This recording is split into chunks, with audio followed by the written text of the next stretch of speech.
Olá, tudo bem? Eu sou o professor Rogério Nicolau, sou coordenador aqui do Escritório de Gestão, Empreendedorismo e Sustentabilidade da Universidade de Fortaleza e também leciono as disciplinas de empreendedorismo aqui na universidade. Olá, tudo bem? Eu sou a professora de empreendedorismo, Renata Torquato. Sejam bem-vindos a este módulo. Nesse módulo, nós vamos desenvolver uma série de conteúdos para você, empreendedor, você que quer aumentar, diversificar a sua atividade empreendedora. Nós vamos levar você a entender quais são os passos para se montar ou se reformular um modelo de negócio. Mas antes disso, nós vamos mostrar o que antecede esse passo de você estruturar as suas ideias no modelo de negócio. Vamos iniciar falando um pouco sobre o cenário atual. Nós sabemos que a pandemia causada pela Covid-19 causou uma série de consequências muito difíceis para toda a sociedade. E lógico que os pequenos empreendedores não estão fora da sociedade. Eles foram muito impactados, o que resultou em muitas empresas fechadas, muitos postos de trabalho que desapareceram. E aí a pergunta é, o que fazer para que daqui para frente, no momento em que a pandemia dê uma acalmada, para que os empreendedores possam conseguir suplantar as possíveis dificuldades à frente, criar negócios pautados na sustentabilidade, engajar os seus clientes e promover o crescimento constante dos seus negócios. É lógico que, para que a gente consiga responder a essas perguntas, nós vamos ter que refletir um pouco sobre os efeitos que essa pandemia causou. E uma forma de nós visualizarmos isso, de uma maneira clara e muito simples, é a gente imaginar como existia, como se configurava o mundo antes da pandemia.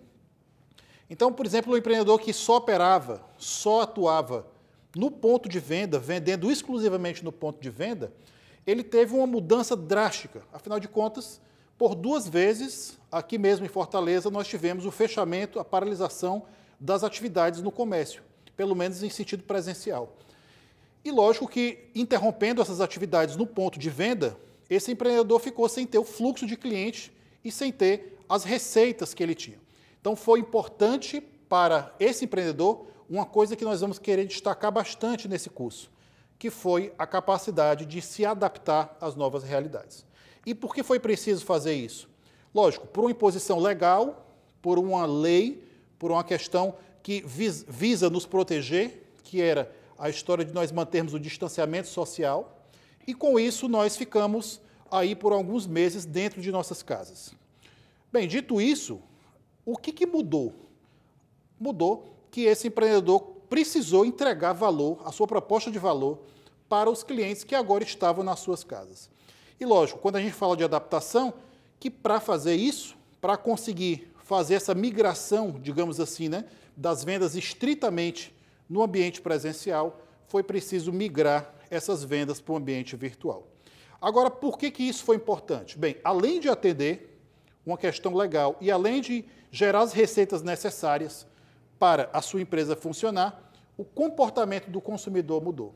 Professora Renata, que reflexões você traz aqui para a gente, para as pessoas que estão nos assistindo, com relação a essas mudanças no comportamento de consumo?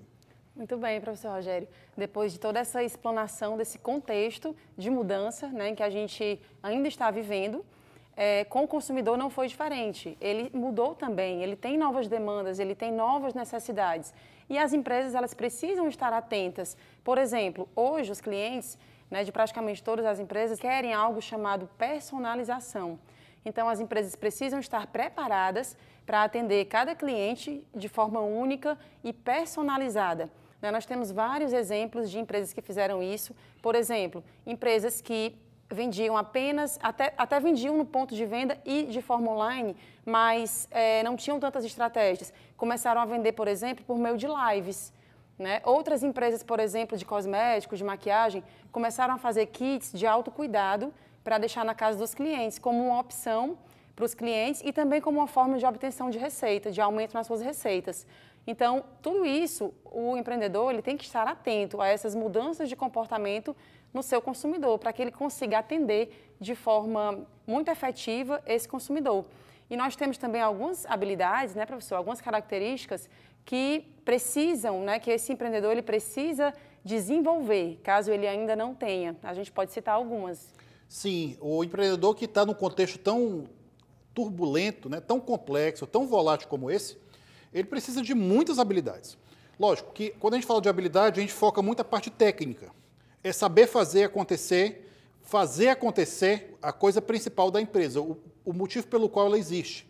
Então, isso é essencial, ser tecnicamente muito bom no que faz.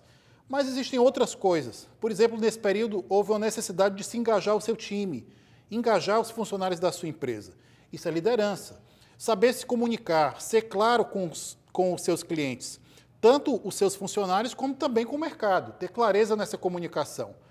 Também trabalhar em grupo, né? Ter uma série de características que envolvem aí o trabalho em grupo, né? A cocriação, a participação de todos, ouvir os colaboradores, né? E, sobretudo, nós estamos falando que para atravessar uma pandemia foi muito importante e tem sido muito importante os empreendedores serem resilientes. A capacidade de aguentar essas crises, trabalhar muito, trabalhar duro e, acima de tudo, utilizar aspectos inovadores para apresentar a proposta de valor de uma forma a se diferenciar da concorrência.